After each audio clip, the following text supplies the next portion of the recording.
right, here we go. How about this for a headline? Doctors now fear a flesh-eating disease has been brought to Europe by Syrian migrants. The aforementioned and recognized Dr. Marc Siegel is here. Now, wait a second. When I see a headline, flesh-eating organism, I think I'm being set up.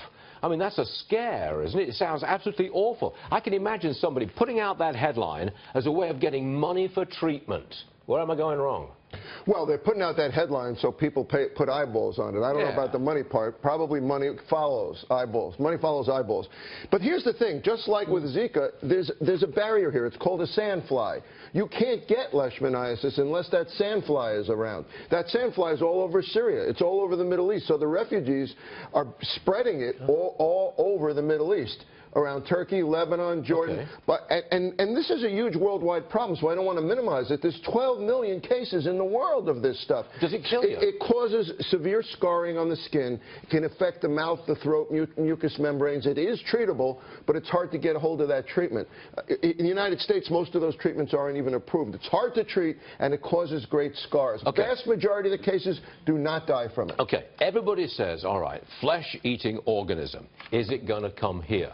You just said you can't get this organism, this condition, unless you've been bitten by a sandfly. And we don't have infected sandflies in Europe or America. Is that accurate? Exactly right. So it ain't coming here. It's all over South America, by the way, for people going to the Olympics. It's all over Brazil. It is not coming here. It will not come here. But we've known about it for a long time, haven't we? The only reason we got this headline is because Syrian migrants are taking it to Europe. That's the only reason. You're exactly right. It is an ancient problem. It hasn't been gotten rid of. It's huge around the Middle East and South America. It is not coming here. Again, I'm going to repeat the question. Does it kill? It can kill in one form called visceral leishmaniasis. That's about 200 to 400,000 cases. It can kill if you're immunocompromised. So it does kill, most of the time not. Do you agree with me that that headline was a scare? I wrote a book on that.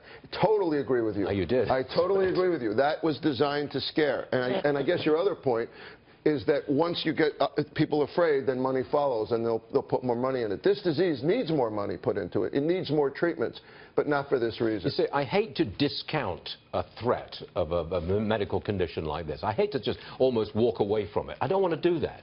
But at the same time, I'm not buying into hype. I just won't do that. And I think you agree with me. Completely agree with you. By the way, this thing, you can harbor this for several weeks before you ever even get the lesions. For people out there that have had this, it's ugly. It causes big scarring. Okay, it is not coming here, and it is not something that we need to worry about here. Is it not possible that we'll have sandflies in America infected with this flesh-eating organism? That could happen? No? Well, no, that's not going to happen. We have sandflies here. They're not going to end up infected in it. We would have to have such a burden. Again, same as with Zika. We'd have to have such a burden of infected people here before it would ever spread to our sandfly population. Got it. Okay. Not happening. Okay.